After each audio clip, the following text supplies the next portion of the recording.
Not for profit organisation अपने आप में एक ऐसा टॉपिक जो कि टफ नहीं है लेकिन इजी भी नहीं है। और कंफ्यूजन इस बात से होता है जब ना टफ है ना इजी है तो बनता क्यों नहीं है। अगेन बिकॉज ये ऐसा टॉपिक है जो टीचर्स के बीच में भी कंफ्यूजन और केओस लेके आता है।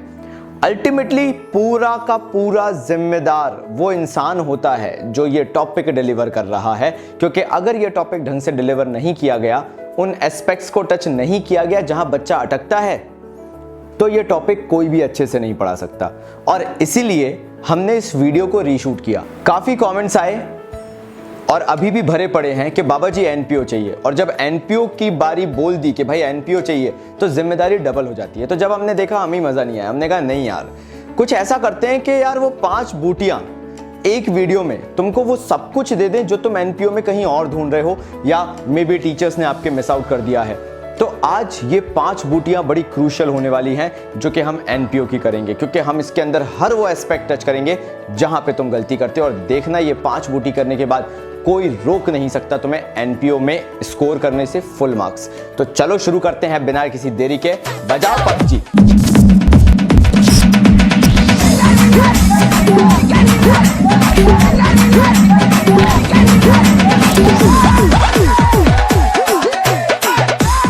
हमारी पहली बूटी रहेगी फंड बेस्ड अकाउंटिंग के ऊपर। मतलब हम ये सीखेंगे इनकम एंड एक्सपेंडिचर होता क्या है, रिसीट एंड पेमेंट होता क्या है, और क्या लेते हैं, कौन सा फंड लेते हैं, कौन सा नहीं लेते हैं, कहां लेते हैं, कहां नहीं लेते हैं, क्यों लेते हैं, क्यों।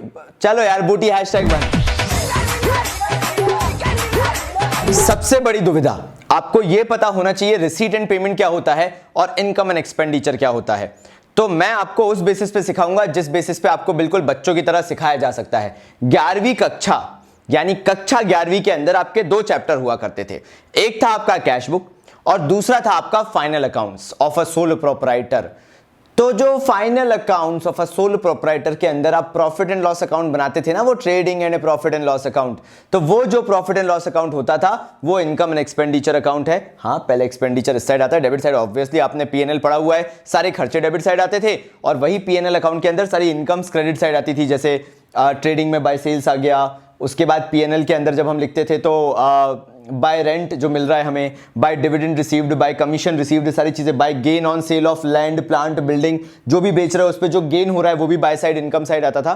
तो basically income and expenditure account जो आपका बनता है वो बनता है टिपिकली आपका पीएनएल जैसे। मतलब जैसे प्रॉफिट एंड लॉस अकाउंट के अंदर कभी भी मशीन नहीं आती थी, प्लांट नहीं आता था, लैंड एंड बिल्डिंग नहीं आता था, फर्नीचर नहीं आता था, इनको बेचने पे होने वाला फायदा या नुकसान बिल्कुल लिया जाता था। इन चारों के ऊपर अगर डेप्रिसिएशन लगता था पीएनएल में बिल्कुल लिया जाता था। इनकम एंड एक्सपेंडिचर में भी वैसे ही है। आउटस्टैंडिंग सैलरीज, मतलब आपने पे नहीं की, आउटस्टैंडिंग रह गई सैलरीज, नॉन कैश आइटम है एक तरीके से, लेकिन लिया जाता था किसके अंदर, प्रॉफिट एंड लॉस अकाउंट के अंदर। इसमें भी वो चीज ली जाएगी। जो पीएनएल का कंसेप्ट समझता है वो इनकम एंड एक्सपेंडिचर को बड़े आसानी से समझ जाएगा। करंट ईयर के फिगर लेने हैं चाहे कुछ भी हो जाए, ना प्रीवियस ईयर का फिगर आएगा ना आने वाले साल का फिगर आएगा। प्रॉफिट एंड लॉस अकाउंट बनाते थे तो प्रीपेड एक्सपेंसेस को क्या करते थे, हम क्या लिखते थे, ध्यान से देखना, आप रेंट लिखते थे और आउटस्टैंडिंग रेंट जो होता था उसको जोड़ के दिखा देते थे। प्रॉफिट एंड लॉस अकाउंट की बात कर रहा हूं मैं, जो पिछले साल पढ़ा है। और अगर इंश्योरेंस होता था और प्रीपेड इंश्योरेंस दिया रहता था तो उसको माइनस कर देते थे। लॉजिक सिंपल सा होता था, क्योंकि वो करंट ईयर को बिलोंग नहीं करता था प्रीपेड, और आउटस्टैंडिंग क्योंकि करंट ईयर को बिलोंग करता था इसलिए ऐड करके दिखाना पड़ता था। इनकम एंड एक्सपेंडिचर भी सेम उसी तरीके से बनाया जाता है। कोई मशीन बेच दी, उस पे फायदा हो गया, गेन आप इस साइड दिखा दोगे। मतलब यहां पे टिपिकल चीज है क्या, आपको ये देखकर चलना है। करंट ईयर के आइटम्स लिए जाएंगे, कॉपी में लिख लो। सबसे पहला बाबा जी ने ज्ञान दे दिया, करंट ईयर के आइटम्स आएंगे, लिखो जल्दी से। यानी इनकम एंड एक्सपेंडिचर के अंदर करंट ईयर के आइटम आने का मतलब क्या हुआ, आउटस्टैंडिंग अगर इस साल का है तो ऐड कर दो, लेकिन इस साल अगर प्रीपेड है, करंट ईयर का प्रीपेड है, एडजस्टमेंट में दिया हुआ है, कोई भी खर्चा हो माइनस कर दो। सिंपल सा फंडा है। ऐसे ही इनकम के साथ अगर लिखा हुआ है subscription outstanding for the year, वो मैं समझाऊंगा कैसे होगा, लेकिन अगर करंट ईयर का सब्सक्रिप्शन आउटस्टैंडिंग है तो भाई उसको ऐड करो, क्योंकि वो इस साल की इनकम थी। लेकिन आपने 2018 के अंदर 2019 का सब्सक्रिप्शन रिसीव कर लिया एडवांस में, तो उसको माइनस करो भाई, क्योंकि एडवांस सब्सक्रिप्शन करंट ईयर को बिलोंग नहीं करता है। सीधी बात है, दिमाग में जितनी भी बात जैसे भी बोलो, जब भी बोलो, जय माता दी, और दूसरी चीज कि हमेशा सब्सक्रिप्शन में यह दिमाग में रहना चाहिए कि वो करंट ईयर का होना चाहिए, करंट ईयर का होना चाहिए, करंट ईयर का होना चाहिए। पिछले साल का था माइनस करो, आने वाले साल का है माइनस करो, इस साल का आउटस्टैंडिंग है प्लस करो, करंट ईयर का होना चाहिए। बात खत्म हो गई। मैंने जैसा बोला, चाहे वो फिर सब्सक्रिप्शन ही क्यों ना हो, कोई और इनकम ही क्यों ना हो, कोई और खर्चा ही क्यों ना हो, करंट ईयर चिल्ला लो, दिमाग में बिठा लो, current year current year current year current year. क्योंकि जब तक करंट ईयर का जाप नहीं जपोगे एनपीओ घंटा बनने वाला है। तो याद हो गया भाई, क्या याद रखना है, एनपीओ के अंदर जो भी आइटम आएगा वो करंट ईयर का आएगा। आगे बढ़े, क्वेश्चन करें, एक ऐसा क्वेश्चन जिसमें आपको अधिकतर दिक्कत होती है और उसके अंदर आप गलत चीजें कर जाते हो। चलो भाई, ये रहा क्वेश्चन आपके सामने।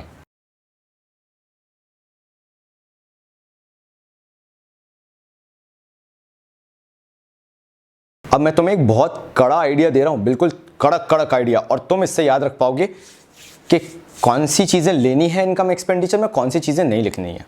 तो यार वो आइडिया पता है क्या है, राशन शॉप सुनी है आपने, मतलब हमारे भारत के अंदर भी बहुत अलग अलग चीज़ें देखने को मिलती हैं, लेकिन राशन शॉप्स इसका ग्रेट एग्जांपल है। राशन शॉप्स के अंदर हर बेचारा लोकल इंसान, भारत से जुड़ा हुआ इंसान, वो बेचारा हर एक गरीब आता है जो कि अफोर्डेबिलिटी नहीं रखता। मतलब यार उसका बेचारे का पूरा घर परिवार जो है वो राशन शॉप से चलता है। और एक होते हैं भैया बड़े रईस खानदान के, एकदम रईस खानदान के, उनका अपना अलग ही राजमहल होता है। ऐसे ही इनकम एंड एक्सपेंडिचर और बैलेंस शीट होती है। अगर कोई एकदम ही स्पेसिफिक है, बिल्कुल ही स्पेसिफिक नाम से आया हुआ है कि उसका एकदम आधिकारिक नाम है, तो वो राजमहल में रहेगा, मतलब बैलेंस शीट में रहेगा।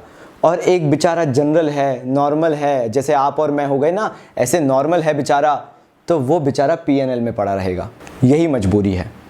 और यहाँ पर सीखने की ज़रूरत जो सबसे ज़्यादा है, अधिकतर बच्चे जो गलती कर रहे हैं एनपीओ करते वक्त, लिखवा लो, और 99.9%, अरे छोड़ो 101.1% बच्चे ये गलती कर रहे हैं कि कभी वो देखते ही नहीं है कि एनपीओ के क्वेश्चन में है क्या, स्पोर्ट्स क्लब है, ये है, वो है। अब बाबा जी हम तो देखते नहीं, जैसे मैं बताने वाला हूं ना आज, वैसे तुमने कभी देखा ही नहीं होगा जैसे मैं बोल रहा हूं। क्योंकि जब तक आप ये नहीं देखोगे कि वो पर्टिकुलर ऑर्गेनाइजेशन कर क्या रही है, तब तक आप पूरा क्वेश्चन सॉल्व ही नहीं कर सकते, चाहे आप कितने भी महारथी हो, आप एक आध गलती तो करोगे ही। जैसे इस वाले क्वेश्चन के अंदर जो मैं अभी आपसे डिस्कस करने वाला हूं, इसके अंदर जितने भी एडजस्टमेंट्स होंगे ना, मैं आपसे इसी तरह डिस्कस करूंगा। जल्दी से पढ़ के बताओ, वो जो हेडिंग जब अभी आपने देखा ना क्वेश्चन, उसमें जरा हेडिंग पढ़ के बताओ कि कौन सा क्लब था। बिल्कुल सही, वो था स्पोर्ट्स क्लब। अब ये है स्पोर्ट्स क्लब, यानी स्पोर्ट्स क्लब का कोई स्पेसिफिक चीज होगी ना, अगर बिल्कुल ही स्पेसिफिक चीज, तो वो महाराजा भाई साहब होंगे और वो महल में बैठेंगे बैलेंस शीट के अंदर।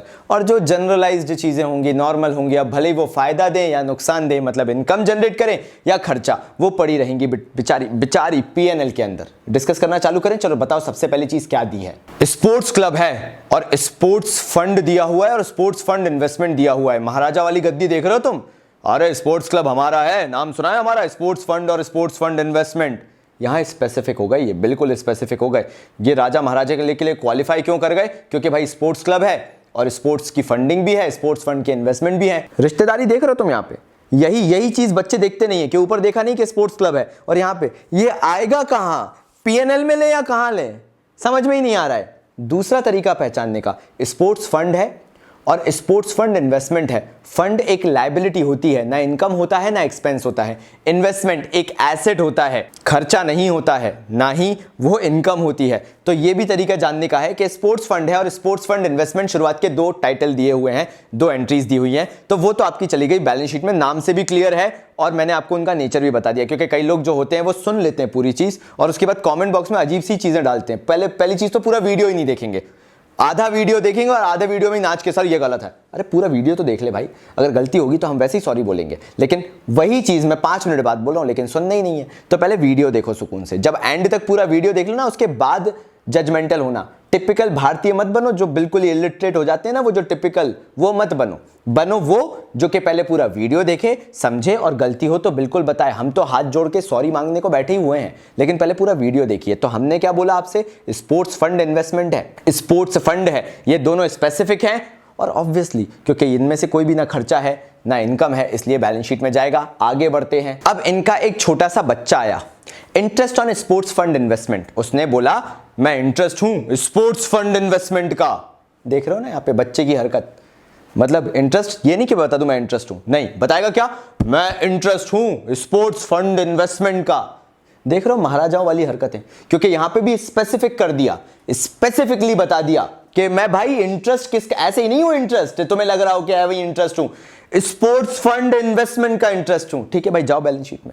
हम तुम्हें बेचारे को इनकम एक्सपेंडिचर में क्यों लेके जाए, तुमने स्पेसिफाई कर दिया ना भाई तुम तो स्पोर्ट्स फंड इन्वेस्टमेंट के इंटरेस्ट हो, महाराज जाओ भाई बैलेंस शीट में जाओगे तुम, पीएनएल में, मतलब हमारे इनकम एंड एक्सपेंडिचर में थोड़ा ना होगे, पीएनएल में तुम जानते हो मैं क्यों बोल रहा हूं, यू नो, प्लीज समझ जाना वो चीज, इनकम एंड एक्सपेंडिचर में थोड़ा ना जाओगे, तुम जाओगे बैलेंस शीट में, जाओ भाई। फिर डोनेशन फॉर स्पोर्ट्स फंड, देखो भाई डोनेशन जो है ना वो वैसी ही चीज है जैसे हमारी कंपनीज के अंदर या सोल प्रोप्राइटरशिप के अंदर नेट सेल्स होती है। मतलब एक कंपनी का जब दाना पानी चलता है सेल्स से, तो ऐसे ही नॉट फॉर प्रॉफिट ऑर्गेनाइजेशंस का दाना पानी चलता है डोनेशन से। लेकिन ये डोनेशन भी सीधी सादी नहीं निकली, ये भी आते से एंटर होते से मैं स्पोर्ट्स फंड की डोनेशन हूं, यानी डोनेशन फॉर स्पोर्ट्स फंड। भाई एवं डोनेशन नहीं है, स्पोर्ट्स फंड के लिए है। हमने कहा अच्छा भाई तुम भी स्पेसिफिक हो, तुम्हें भी राजा महाराजा वाला स्टेटस चाहिए, जाओ भाई तुम भी बैलेंस शीट में। क्या करोगे इनकम एंड एक्सपेंडिचर में आके, तो इनको भी बैलेंस शीट में भेज दिया भाई। इनको भी हम इनकम एक्सपेंडिचर नहीं ले सकते, क्योंकि इनकम एंड एक्सपेंडिचर तो राशन दुकान है ना भाई, वहां तो लोकल लोग आते हैं, आम आदमी आती है, वो झाड़ू वाली पार्टी वाले लोग यार, यहाँ पे इसको भी नहीं ले सकते भाई। चलो ठीक है आगे देखें। फिर आए दो बेचारे लोग, सब्सक्रिप्शन और डोनेशन। उसके बाद आपने देखा होगा क्वेश्चन में लिखा हुआ है सब्सक्रिप्शन और डोनेशन। अब वो लोग आए चौकीदार एकदम कड़क, इस बार तो मजे लेने हैं। तो उसने पूछा आप कौन, हम सब्सक्रिप्शन हैं। अच्छा आपके पीछे वाले, भैया जी हम तो डोनेशन है। आगे पीछे कुछ नहीं लगा, नहीं हम सब्सक्रिप्शन जे डोनेशन, लल्ला चच्चा होते हैं ना ऐसे ही, हम सब्सक्रिप्शन जे डोनेशन, मतलब आगे पीछे कोई नाम नहीं तुम्हारे। नहीं भैया जी हम सब्सक्रिप्शन जे डोनेशन। आम आदमी लगते हो, आगे पीछे नाम ही नहीं लगा रहे हो, जनरल लग रहा हो, बिल्कुल जनरल कैटेगरी के। जी भैया हम सब्सक्रिप्शन जे डोनेशन। हाँ तो बताओ जल्दी से भाई लोग, ये अगर सिर्फ सब्सक्रिप्शन सिर्फ डोनेशन है, सिर्फ सब्सक्रिप्शन सिर्फ डोनेशन है, अच्छा मैं खुश ज्यादा हो रहा हूं सॉरी, सिर्फ सब्सक्रिप्शन सिर्फ डोनेशन है, तो इसको मैं बैलेंस शीट में भेज सकता हूं? नहीं, वो तो राज्य महल है ना, वहां तो जाते हैं जिनके नाम होते हैं, स्पोर्ट्स वाला क्लब है ना, तो स्पोर्ट्स फंड नाम लगा दो, चले जाओगे बैलेंस शीट में। लेकिन वो तो लगाए नहीं, तो इसलिए कहां पहुंचे आप बताइए, कहां पहुंचे? इनकम एंड एक्सपेंडिचर में। सब्सक्रिप्शन से मिलने वाला पैसा, मतलब आपने कुछ ऐसा ऑफर दे रखा है कि आपकी मैगजीन्स को इन सबको सब्सक्राइब करें तो सब्सक्रिप्शन का पैसा आपकी इनकम हुई। सेम ऐसी डोनेशन दान दक्षिणा जो आ रही है वो भी आपकी इनकम हुई, ये दोनों आपकी इनकम है और ये जाएगी इनकम एंड एक्सपेंडिचर के अंदर। Again the logic is because it is generalised, जिसमें कहीं नहीं कहा गया कि स्पोर्ट्स फंड के लिए है, इसलिए इसको इनकम एंड एक्सपेंडिचर में इनकम साइड दिखाएंगे, मतलब बाय साइड दिखाएंगे। ठीक है भाई, अब आगे देखते हैं। फिर आया भाई स्पोर्ट्स प्राइज अवॉर्डेड, मतलब वाह, फिर तुम्हें नाम लगाना जरूरी था। आपको मालूम है कि ये जो स्पोर्ट्स प्राइज अवॉर्डेड है इसके लिए पहले से ही फंडिंग अलग से रखी जा चुकी है। अब सोचो जब इनके माताजी पिताजी वहां बैठे हुए हैं बैलेंस शीट में, स्पोर्ट्स फंड बैठा है ना, माताजी पिताजी तो वही हुए भाई, स्पोर्ट्स फंड वो माताजी पिताजी हैं। अब जब वो बैलेंस शीट में है तो ये जो स्पोर्ट्स प्राइज अवॉर्डेड है हम इनको पीएनएल में डाल सकते हैं। हमारा पीएनएल जान रहे हो ना, इनकम एंड एक्सपेंडिचर, क्योंकि मैं आपको पीएनएल इसलिए बोल के बता रहा हूं क्योंकि income and expenditure is just next to PNL, बिल्कुल वैसे ही बिहेव करता है। तो क्या वो वहां पे जा सकते हैं स्पोर्ट्स प्राइज अवॉर्डेड? नहीं जा सकते। क्यों नहीं जा सकते? क्योंकि इनके माताजी पिताजी, इनका फंडिंग जो है पूरा का पूरा बैलेंस शीट में बैठा हुआ है। ठीक है भाई, फिर बेचारा चौकीदार निराश हो गया, जाने दिया, जा भाई तू भी बैलेंस शीट में जा, तू भी वहीं पर रह, क्योंकि तेरे माताजी पिताजी स्पोर्ट्स फंड वहीं बैठे हुए हैं। फिर वही काम, expenses on sports event, sports event पे जो खर्चे हो रहे हैं, इनके माताजी पिताजी भी स्पोर्ट्स फंड बैठा है ना बैलेंस शीट में, भाई राज दरबार है, महल है, वहां बैठा हुआ है स्पोर्ट्स फंड। तो एक्सपेंसेस ऑन स्पोर्ट्स इवेंट जो हुए, स्पोर्ट्स इवेंट, उनको भी हमने भेज दिया, भाई जा तू भी यार बैलेंस शीट में ही जा, हम क्या करेंगे तेरे को यहाँ पे रख के। सिंपल सी बात है यार, जब तू भी राज्य महल के बराबर की बंदा है तो जा भाई, तेरा फंड भी बैठा हुआ है, तेरे माताजी पिताजी भी वही हैं। जनरलाइज होता तो हम तेरे को खींच लेते इनकम एंड एक्सपेंडिचर के अंदर, लेकिन तू तो ऐसा है नहीं। फिर आया जनरल फंड इन्वेस्टमेंट और जनरल फंड, मतलब पहले आया जनरल फंड फिर आया जनरल फंड इन्वेस्टमेंट। ठीक है, ये आम लग रहे हैं, बिल्कुल आम लग रहे हैं, लेकिन दिक्कत पता है क्या हो गई, इनको हम इनकम एंड एक्सपेंडिचर में क्यों नहीं रख सकते? अगेन वही प्रॉफिट एंड लॉस अकाउंट वाला लॉजिक। जनरल फंड जो है वो एक लायबिलिटी होती है, fund is always a liability, ये हमने पार्टनरशिप में भी पढ़ा हुआ है, तो कोई बहुत बड़ा लॉजिक लगाने की जरूरत नहीं है। पार्टनरशिप में भी इन्वेस्टमेंट फ्लक्चुएशन फंड जो होता था, वर्कमैन कॉम्पनसेशन फंड जो होता था, यानी आप जानते हो कि ये सारी चीजें लायबिलिटी का पार्ट होती है, तो हमें जनरल फंड को भी लायबिलिटी साइड लेके जाना पड़ेगा। तो मतलब बेचारे बिकॉज उसका फंड वाला स्टेटस है इसलिए उसको हम लायबिलिटी साइड लेके जाएंगे जो नई बैलेंस शीट बनाएंगे। दूसरा आ जाता है जनरल फंड इन्वेस्टमेंट्स, जैसा हमने पार्टनरशिप के अंदर भी पढ़ा है, जो इन्वेस्टमेंट्स होते हैं वो एक्चुअल में बैलेंस शीट का पार्ट होते हैं, हमने मार्केट वैल्यू ऑफ इन्वेस्टमेंट वाली चीजें पढ़ी है। तो ऑब्वियसली जनरल फंड से जो इन्वेस्टमेंट भी हुआ है ये भी अगेन कहां चला जाएगा, हमारा एसेट साइड बैलेंस शीट में। इसको हम पीएनएल में नहीं ले सकते क्योंकि पीएनएल में लेते हैं हम सिर्फ खर्चे यानी एक्सपेंसेस या फिर सिर्फ इनकम्स। तो ना ही ये खर्चा है जनरल फंड जैसे देखा जाए, खर्चा भी नहीं है, इनकम भी नहीं है। और जनरल फंड इन्वेस्टमेंट देखा जाए तो ये भी ना खर्चा है ना इनकम है। जनरल फंड इन्वेस्टमेंट एक एसेट है, जनरल फंड एक लायबिलिटी है, इसलिए वो बैलेंस शीट में जाएगा। लॉजिक अगेन लॉजिक क्या हुआ, फिर इनकी दुहाई देते हुए, जनरल फंड की दुहाई देते हुए interest on general fund investment आया। चौकीदार मुस्कुरा के देखने लगा, बेटा सुनो ध्यान से।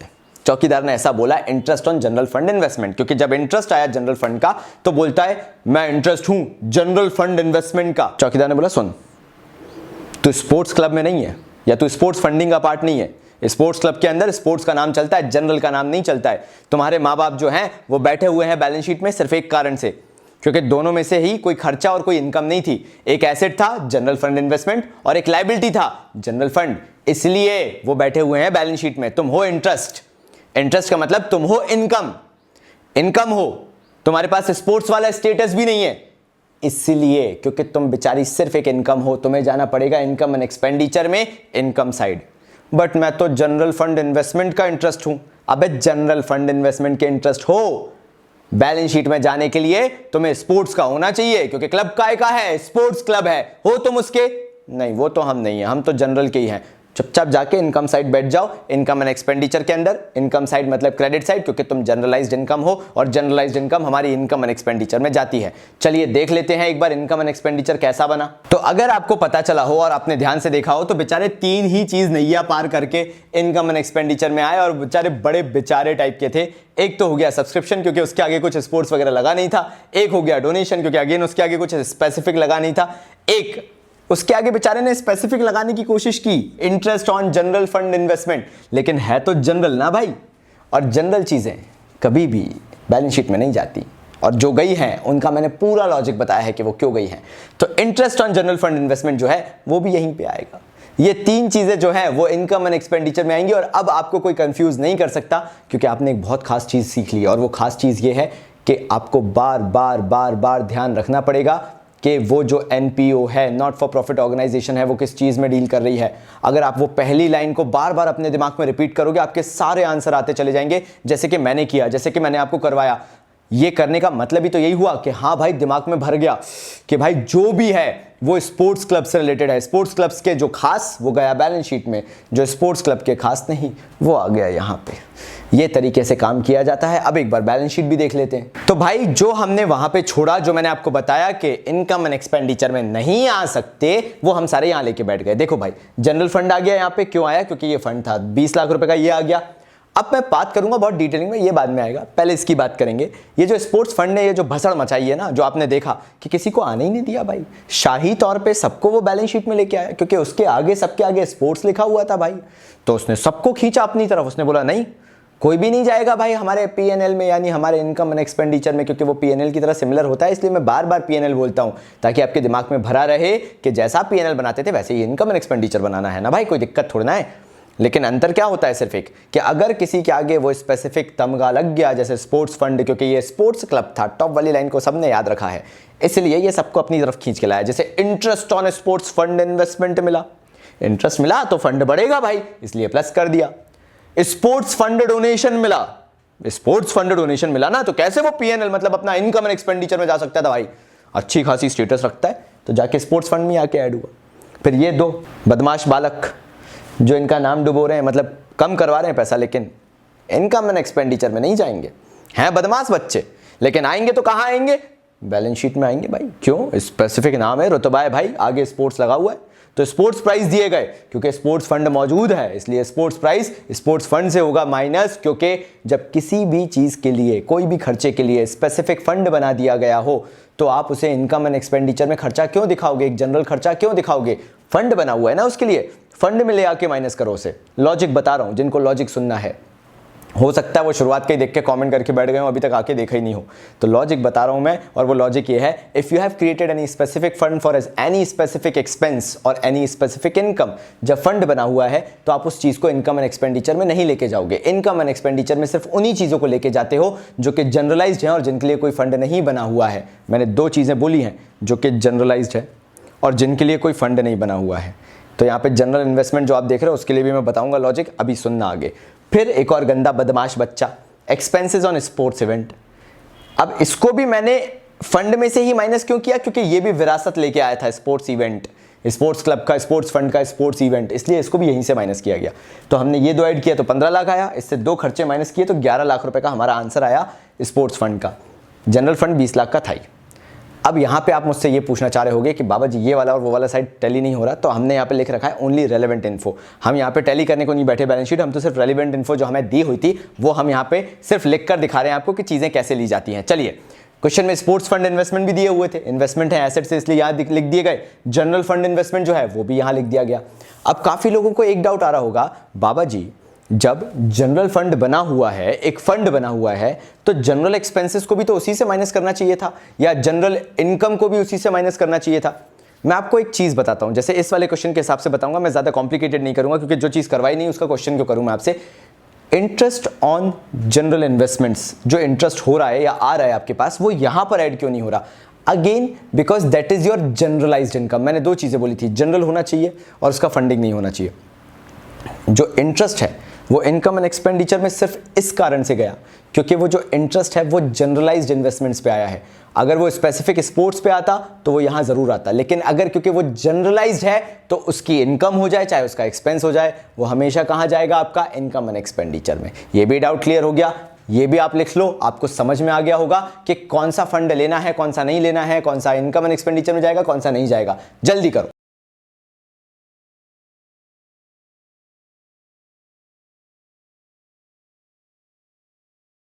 एक छोटा सा सवाल है बूटी #2 में एंटर होने से पहले, है ना, पिंकी प्रॉमिस, बिल्कुल छोटा सा सवाल है, और वो ये है कि मान लो एक मैच क्लब है, और मैच क्लब है, मैच क्लब नहीं है यार, चलो स्पोर्ट्स क्लब ही ले लेते हैं, ठीक है, मैं तुम्हें कंफ्यूज नहीं करूंगा, मैं तो बहुत सिंपल सा सवाल करने वाला सिंपल सा इंसान हूं। एक स्पोर्ट्स क्लब है, मैं बहुत प्यार मोहब्बत से बात करूंगा और तुम लोग मुझे आंसर दोगे क्योंकि यहां पे तुम लोगों का टेस्ट ले रहा हूं मैं। अगर फेल हो गए तो फिर क्या फायदा? बाबा जी ने जो इतनी देर तुम्हें अभी 15-20 मिनट तक लेक्चर दिया, फिर क्या मजा यार उसका? तो बिल्कुल ही ध्यान से सुनना जो मैं बोलने वाला हूं। तो भाई एक स्पोर्ट्स क्लब है, मारिया शारापोवा स्पोर्ट्स क्लब, चलो ठीक है, ठीक है। अब हमने क्या देखा कि इसके अंदर एक मैच फंड बना हुआ है। भाई फंड आ गया स्पेसिफिक, जानते हो ना कहां जाएगा? बिल्कुल सही, बैलेंस शीट में जाएगा, क्योंकि फंड है, फंड कहां जाता है? बैलेंस शीट में जाता है। अब मैं आपसे कुछ सवाल करूंगा, जल्दी से कॉपी में लिखो, नहीं लिखोगे तो फिर मैं बुरा मान जाऊंगा, क्योंकि मैं ही सब करूंगा तो फिर कैसे चलेगा? अगर मुझे ही बोर्ड पे करना है तो मैं तो हर चीज बोर्ड पे कर दूं यार, लेकिन तुम्हारा क्या फायदा हुआ? तो जल्दी से कॉपी में लिखो। मैं यहाँ पे बिल्कुल खड़े होकर देख रहा हूँ, लग रहा है ना मैं टीचर जैसे खड़ा हूँ? नहीं लग रहा तो कोई बात नहीं, लेकिन तुम लोग जल्दी से लिखो कि मैच फंड अवेलेबल था 5 लाख का। लिख लिया? तो अब ये बताओ, ये मैच फंड तुमने कहां लिखा? इनकम एंड एक्सपेंडिचर में या फिर बैलेंस शीट में? बिल्कुल सही, बैलेंस शीट में लिखा होगा। और क्यों लिखा होगा बैलेंस शीट में? क्योंकि फंड है भाई, फंड बैलेंस शीट में जाता है। अच्छा कौन सी साइड लिखा होगा? Yes, liability side. तो 5 लाख का आपने मैच फंड डाल दिया। अब मैं आपको दूसरी हिंट दे रहा हूं। दूसरी हिंट में लिखा हुआ है कि ये जो मैच है, मैच से रिलेटेड डोनेशंस मिले, मतलब डोनेशन फॉर मैच फंड मिला आपको 1 लाख रुपए का। कहां लिखोगे आप? ये जो डोनेशन मिला है, डोनेशन मिला है, आना तो इनकम एंड एक्सपेंडिचर में चाहिए। मैं सही बोल रहा हूं गलत बोल रहा हूं? मैं तो कुछ बोल ही नहीं, मैं तो बोल रहा हूं, पूछ रहा हूं आपसे, आना कहां चाहिए? ये donation for match fund, match fund, ये डोनेशन फॉर मैच फंड जो है ये इनकम एंड एक्सपेंडिचर में आना चाहिए। नहीं बाबा जी, बिल्कुल सही बोला, donation for match fund income and expenditure में इसलिए नहीं आएगा, ससुराल वाले अलग ही स्टेटस मिला हुआ है, डोनेशन फॉर मैच फंड है, देख रहा हो स्पेसिफिक डोनेशन है, कहां जाएगा? बैलेंस शीट में। किसमें ऐड हो जाएगा? जो मैच फंड पहले से दिया है, मतलब 5 लाख और 1 लाख का डोनेशन कितना हो गया भाई? टोटल मैच फंड अब अवेलेबल हो गया 6 लाख का, स्पेसिफिक डोनेशन था इसलिए गया है किसके अंदर? बैलेंस शीट में, लायबिलिटी साइड में, मैच फंड में जाके जुड़ गए रिश्तेदार सारे। फिर एक और एडजस्टमेंट आया, proceeds from sale of match tickets, जो मैच होने वाला था उसके टिकट्स जो है वो बेचे गए और उससे भी आपको 1 लाख रुपए मिले। मैच टिकट बेचे, मैच टिकट के पैसे मिले, ये भी नवाब ज्यादा ही निकले, आगे मैच लगा के आ गए। लोकल काम नहीं कर सकते, मैच नाम लगाना जरूरी है। मतलब इससे समझ में आया कि इसको भी बैलेंस शीट में, लायबिलिटी साइड, मैच फंड में ही दिखाना पड़ेगा। और क्योंकि यहां पे हमें टिकट से प्रोसीड्स मिले हैं, मतलब पैसे ही मिला होगा, ऐसा तो नहीं है टिकट दिया और उनका पैसा उन्हीं के मुंह पे फेंक के मार दिया, पैसा मिला ही होगा ना। 1 लाख रुपए जो मिला वो भी मैच फंड में ऐड कर दिया, तो मैच फंड तो 5 लाख का था ही, डोनेशन आया था मैच फंड का, है ना, ससुराल वालों का, 1 लाख वो भी ऐड किया, और 1 लाख रुपए जो है वो हमने जो टिकट से बेच के कमाया वो भी लिख दिया। मतलब 5, 6, 7 लाख रुपए का तो हमारे पास अब फंड अवेलेबल हो गया। लेकिन यहां पर आ गया एक ट्विस्ट। हमारे पास 7 लाख रुपए का डोनेशन तो है, सब मिलाकर, मतलब डोनेशन की मैं क्यों बात कर रहा हूं, मैच फंड है, प्राइज वो प्रोसीड्स जो सेल टिकट से आए और डोनेशन जो आए, सबको मिला के 7 लाख रुपए हमारे हाथ में है। लेकिन एक एडजस्टमेंट दिया हुआ है, मैं बोल रहा हूं, आपको कहीं दिया नहीं है, ढूंढना नहीं है, मैं बोल रहा हूं आपसे। और वो जो खर्चा है वो 9 लाख रुपए का दिखा रहे हैं, मैच एक्सपेंसेस 9 लाख रुपीस। पड़ गई उल्टी बात, क्योंकि सब मिला मिलू के जो हमारे पास मैच फंड आज के तारीख तक तैयार हो पाया है वो है 7 लाख रुपए, और यहां पर जो खर्चा आ गया भाई वो खर्चा है 9 लाख रुपए। तो आप बैलेंस शीट में जो लायबिलिटी साइड इतना सारा फंड लिख के बैठे थे उससे पूरा 7 लाख माइनस करो और आपका फंड हो जाएगा जीरो, लायबिलिटी साइड पे जीरो फंडिंग हो जाएगी। जब आप दिखाओगे तो बाहर के कॉलम में, अमाउंट के कॉलम में जो लिखोगे वो हो जाएगा जीरो। बट बाबा जी वो 2 लाख रुपए तो बच गए, खर्चा है ना, फंड नहीं बचाना, अब उसका अनाथ हो गया बेचारा। और जो अनाथ हो जाता है वो हम जैसा जनरल हो जाता है। अब जब हम जैसा जनरल हो जाएगा वो बेचारा 2 लाख का खर्चा तो कहां पहुंचेगा, इनकम एंड एक्सपेंडिचर में, और एक्सपेंडिचर दिखाया जाएगा, खर्चा ही है ना, वो खर्चा ही है ना, तो एक्सपेंडिचर साइड दिखाया जाएगा 2 करके मैच एक्सपेंसेस 2 लाख रुपए। ये इसके अंदर मुझे बताना जरूरी था आपको, ताकि आप गलती से भी गलती करके ना आओ बूटी #2 स्टार्ट करने से पहले। तो चलिए शुरू करते हैं हमारी बूटी #2।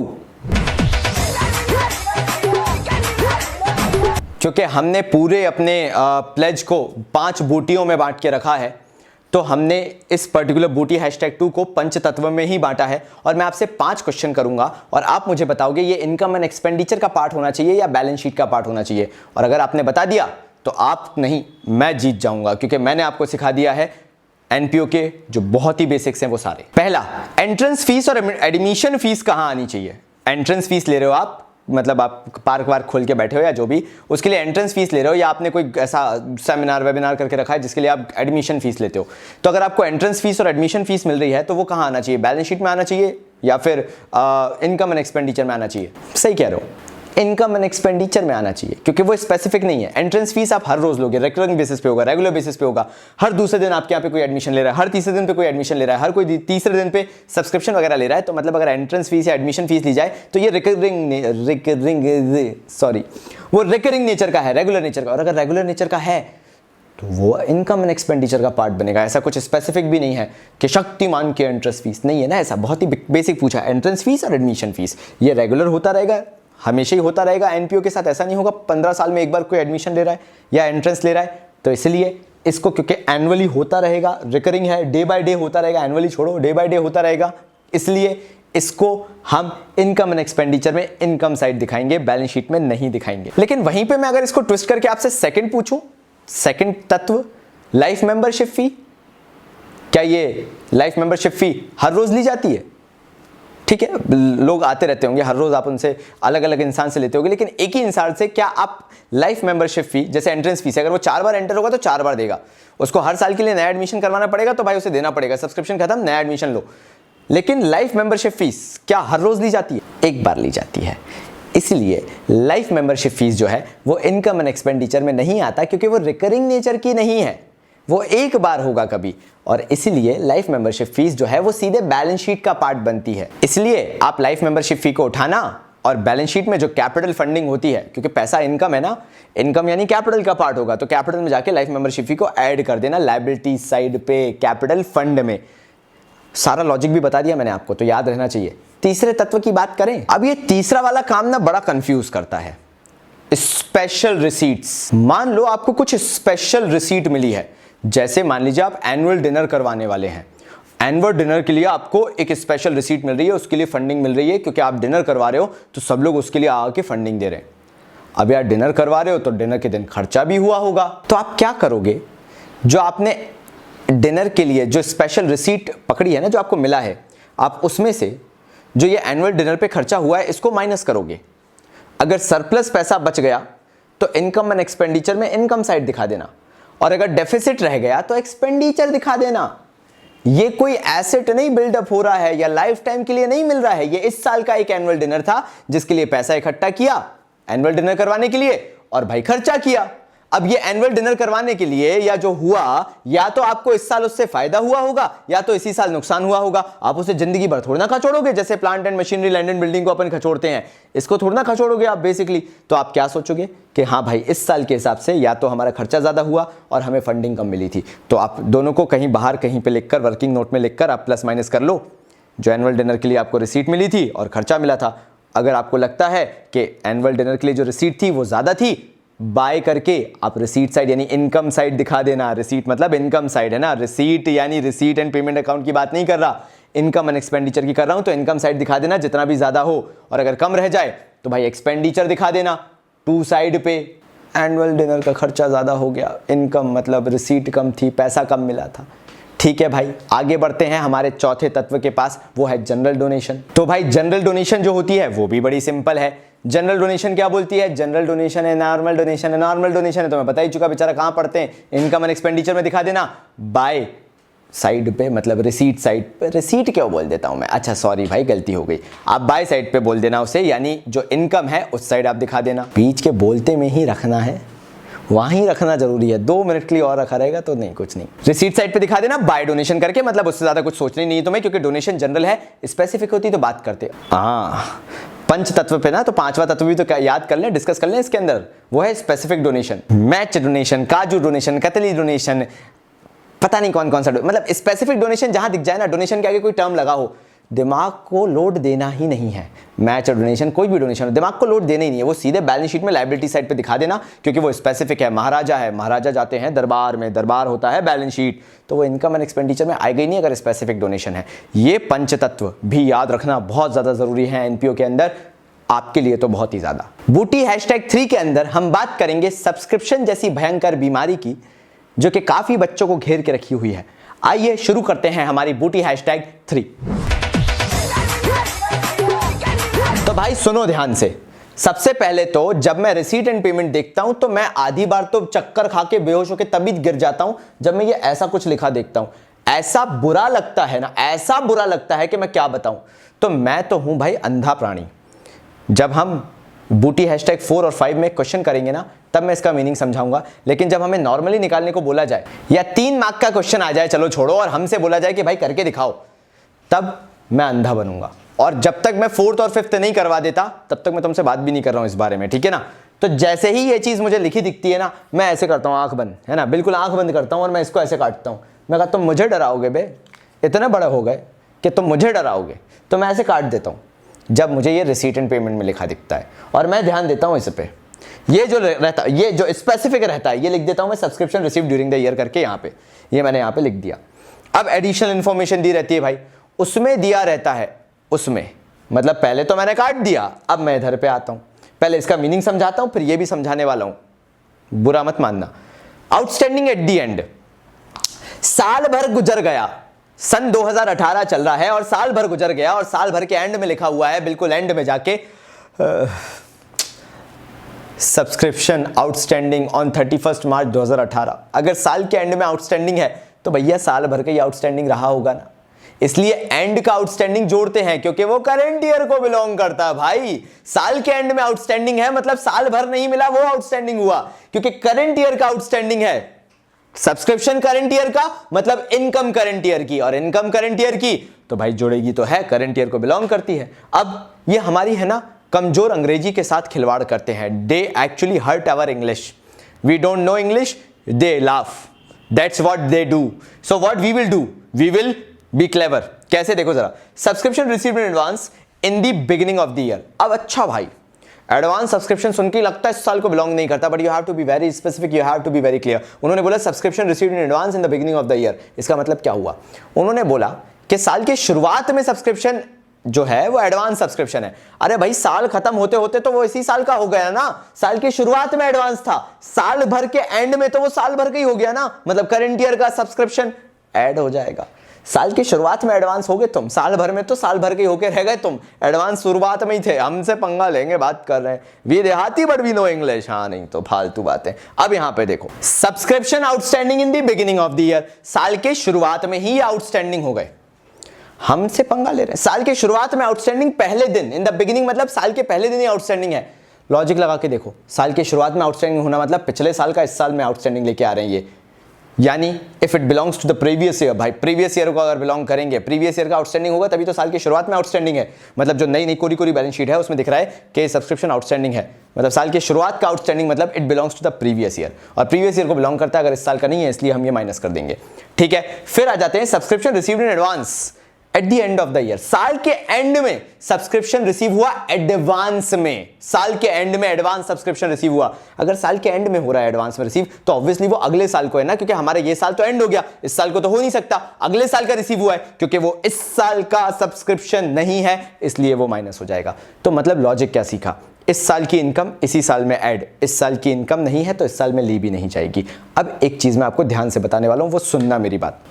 2016-17 का सब्सक्रिप्शन जो रिसीव्ड हुआ वो लिखा हुआ था 7000, ठीक है, ये 7000 लिखा हुआ था, ये तो खैर क्लियर है, ये एडवांस है यानी ये अगले साल का हुआ तो ये तो आप माइनस कर दोगे, इसमें कोई दुविधा नहीं है। अगर 18-19 का दिया भी होता है तो आप क्या समझोगे कि 18-19 का दिया हुआ है तो एडवांस सब्सक्रिप्शन है और वो माइनस होना चाहिए। खैर मैं अभी इसकी बात भी नहीं करूंगा, जब मैं क्वेश्चन करवाऊंगा ना तब मैं ये वाला आपको डिस्कस करके बता दूंगा, अभी इस पे लोड भी मत लेना आप।